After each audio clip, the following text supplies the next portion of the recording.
Quand on voit certains programmes où on parle de nouvelles dépenses à hauteur de centaines de milliards d'euros, c'est la fête à neuneux, hein, cette campagne. Non, enfin, honnêtement, c'est la troisième que je suis de près. Là, c'est la pire. On n'a jamais vu ce délire de dépenses Parce qu'il y a eu le nouvelles. sentiment de l'argent magique, là, avec le Exactement. quoi qu'il en Mais bien coûte sûr, de ces bien derniers sûr, mois. c'est exactement ça. Oui. C'est que le quoi qu'il en coûte a déformé les esprits complètement, en donnant le sentiment qu'il suffisait de se baisser pour les ramasser. Dans cette séquence de l'émission C'est à vous, diffusée sur France 5 vendredi dernier, nous avons vu le journaliste économiste François Langlais s'énerver contre les programmes économiques de certains candidats, décrédibilisant ainsi certains, comme celui de Jean-Luc Mélenchon, qui prévoit par exemple d'augmenter le SMIC.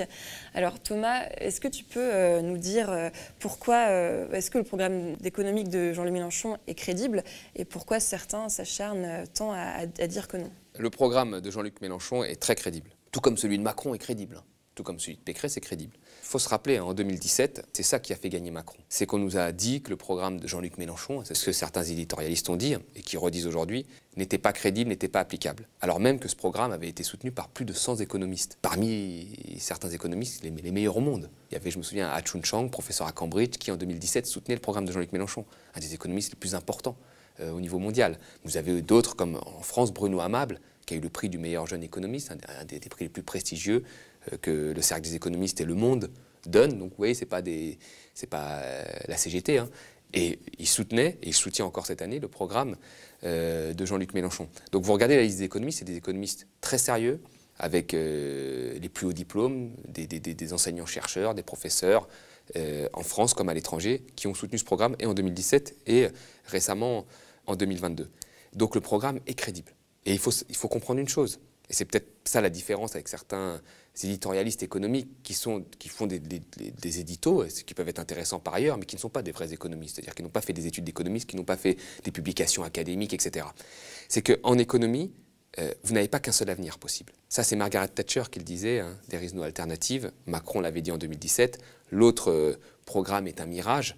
En réalité, non. En économie, vous avez plusieurs avenirs possibles. Il y a plusieurs avenirs possibles. Il y a l'avenir que vous promet Macron, c'est un avenir possible qui a déjà été appliqué.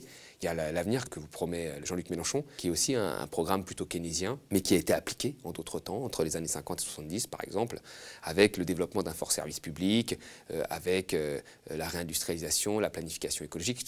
C'est parfaitement crédible. Ça a été chiffré et le chiffrage est parfaitement crédible et il est reconnu par plus d'une centaine d'économistes. Donc aujourd'hui, d'un point de vue démocratique, je trouve qu'il y a un vrai problème quand on annonce comme ça dans une émission « Ah bah lui c'est crédible, lui c'est pas crédible ». Je ne parle même pas de la compétence hein, pour le dire, mais qu'on l'annonce comme ça, en faisant peur, en agitant des épouvantails, alors qu'en réalité la démocratie, c'est deux avenirs possibles et les gens peuvent trancher par le vote. Et le devoir que devraient avoir justement les éditorialistes économiques, c'est de dire que les deux programmes sont en réalité crédibles, mais qu'ils sont différents et qu'il faudra choisir. Voilà.